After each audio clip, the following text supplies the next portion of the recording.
Salut à vous tous. Alors donc avant de commencer cette vidéo, je tiens à préciser que cette vidéo n'a aucune intention d'insulter ou discriminer la personne concernée dans cette vidéo.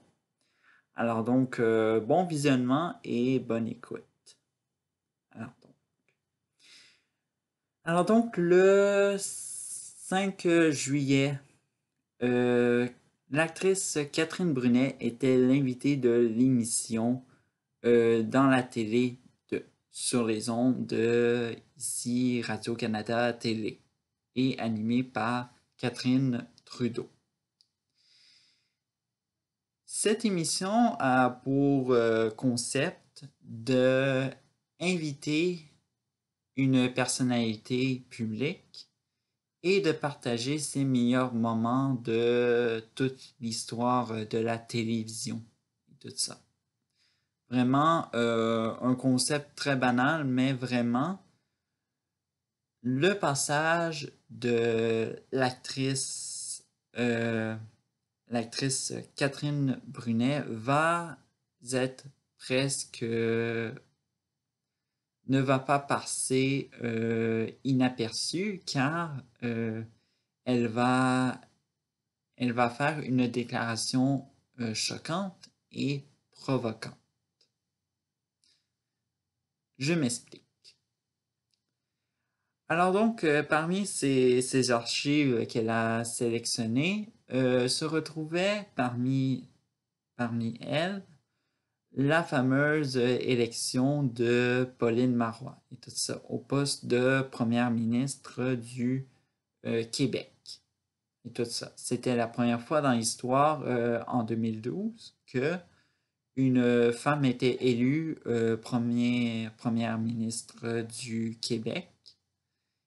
Et bien sûr, comme vous le savez tous, et nous le savons, on doit s'en rappeler, il y a eu un attentat, pas commandé envers elle, mais envers le rassemblement, fait, commandé et fait en solitaire par Richard N. Rubin, un anglophone qui semblait francophobe et bon, vous avez tous les détails et bien sûr, on va revenir au cœur car on va décrypter ce témoignage en quatre, euh, en 4 points.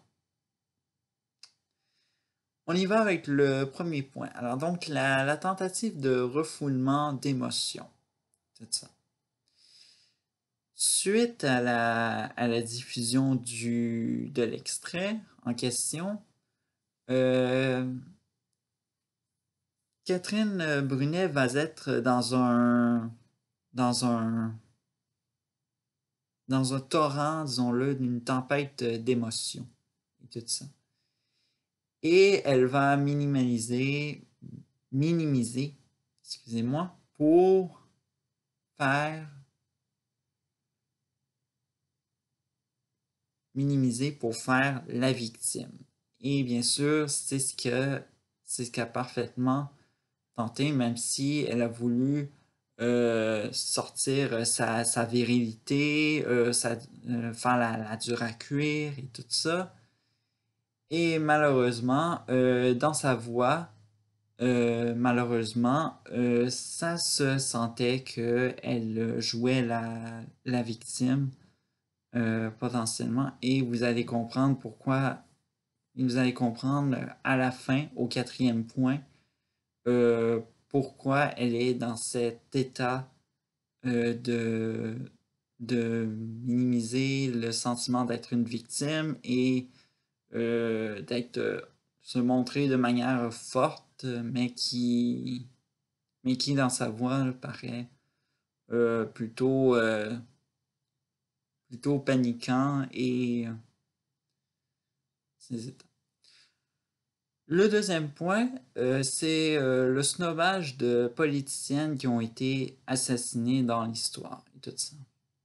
Alors donc, malheureusement, Catherine Brunet a dit que cet attentat était visé contre Pauline Marois car c'était une femme. Je tiens à préciser que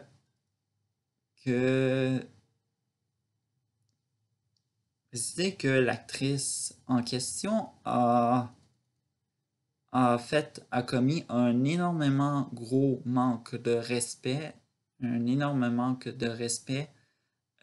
envers les familles des victimes qui ont été tuées par Richard Henry Wayne, comme je vous dis. Et tout ça. Alors donc, dans cet attentat, il y a eu 2 morts, dont 2 techniciens de scène et tout ça. Et bien sûr, il y a eu bien sûr veillé à la il y a eu des veillées à la chandelle, bon, bien sûr, ça a dépassé les frontières du Québec parce que on s'entend que aucun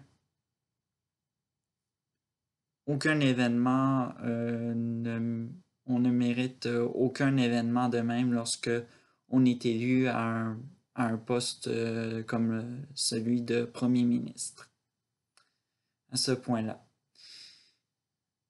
Sans le savoir, c'est que j'aimerais rappeler à Catherine Brunet, c'est que on n'assassine pas des femmes parce qu'elles sont seulement des femmes.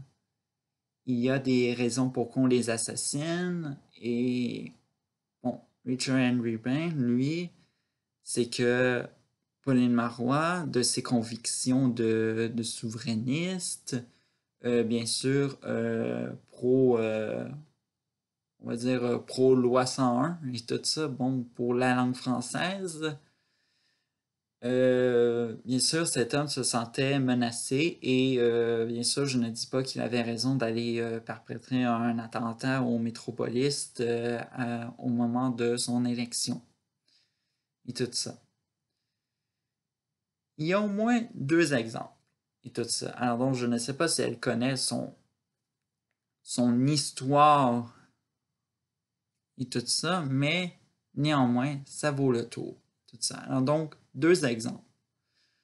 On va aller avec le premier exemple qui est Indira Gandhi et tout ça, première ministre de l'Inde, qui a été assassinée en 1984 pour avoir ordonné l'élimination de Sikhs séparatistes. C'est ce qu'on a appelé aussi l'opération Blue Star. Opération Blue Star. Suite à cette opération commandée par la première ministre des Indes, Gandhi, elle a été assassinée par l'un de ses gardes du corps et voilà qu'est-ce qui s'est passé tout ça. Alors donc, un autre premier exemple qui peut écarter les thèses que parce que nous sommes une femme, que on ne peut pas se présenter en politique. L'autre exemple, le deuxième, c'est celui de Benazir Bhutto. Alors donc, ancienne première ministre du Pakistan, qui était également la première femme élue à un poste de même dans un pays musulman. Et tout ça. Alors donc, Bhutto était de retour dans son pays après longtemps en exil et elle a décidé de se représenter au poste de première ministre pour les élections législatives de 2008. Malheureusement, elle a été assassinée. Elle a été assassinée la même année, en 2007, le retour de son exil, pour des raisons inconnues à ce jour, puisque son assassin, un garçon de 15 ans, malheureusement avait une ceinture explosive autour de lui. Il a enclenché sa ceinture explosive et bien sûr, il a aussi tiré 3 balles au niveau de Madame Benazir Bhutto. 3 balles dans sa tête. Et après avoir tiré sur Bhutto, la ceinture explosive a été enclenchée. Bien sûr,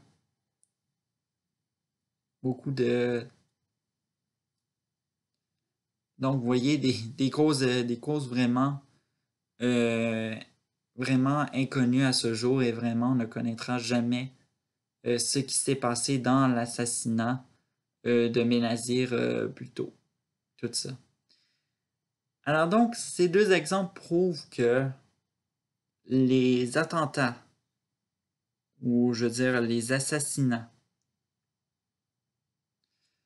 envers des femmes n'est pas nécessairement envers leur sexe et tout ça. Et vraiment, il faut se rappeler que des discours de même faits par des femmes, surtout qui ne sont pas en politique, qui n'ont, je ne veux pas dire qu'ils n'ont pas de convention politique et tout ça, devraient davantage arrêter de faire de la campagne de peur parce que si on veut que les femmes se présentent de plus en plus en politique, il faut mettre des accents plus positifs et non négatifs. Le troisième point, et c'est celui le plus choquant, elle a osé faire un retour par Polytechnique, soit faire un lien et tout ça. Et ça, c'est de la pure instrumentalisation. Parce que entre l'attentat du Métropolis et Polytechnique, ce sont des ce sont des contextes ultra différents. Et bien sûr, c'est ce qui a totalement causé un manque de transparence dans son opinion sur l'archive en question.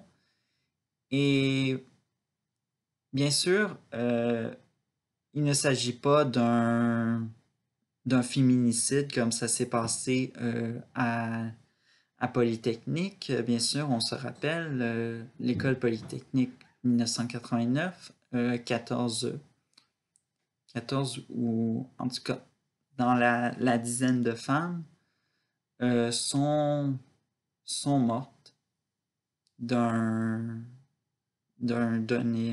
camarade de la même classe que elle et sont décédées, la plupart d'entre elles.